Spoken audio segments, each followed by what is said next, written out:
Hey everyone, welcome back to the course. Before we dive into writing any PlayerPrefs code, first we need to create a fresh Unity project and get everything set up so we're ready to go. This will give us a clean environment to work in and help us stay organized throughout the course. Let's go ahead and get started.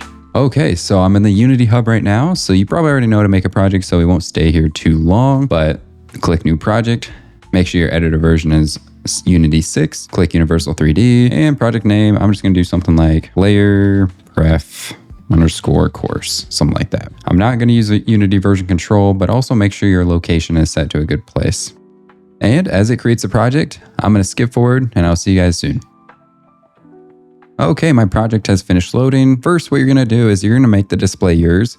So what I generally like to do is I have my scene in the top left, my game in the bottom left, I have my hierarchy in the top, bottom, I have the project, and then I have the inspector on the right.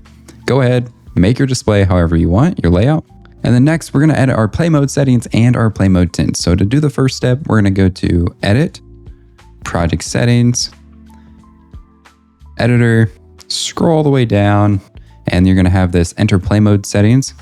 We're just going to go ahead and disable that so we don't have to keep reloading our scene every time we go into play mode. Just saves us a little bit of time. So make sure it's Do Not Reload Domain or Scene and hit the X. Now we're going to change the screen tint. So go to Edit, Preferences, and what I like to do is I just like to search tint, scroll down a little bit, and you'll have play mode tint. Set that to whatever color you want. I like to do a light blue. I've always liked blue, and I'll hit play, and now you can see that my play mode tint is blue. So make those few changes if you want. I generally like them because it does make it easier and quicker to develop. And that wraps up our project setup. In the next video, we'll start creating the UI using the canvas system that'll use the PlayerPrefs system. If you enjoyed this video, please like it. If you have any issues, please comment down below those. And yeah, I hope you guys enjoyed, and I'll see you guys in the next video.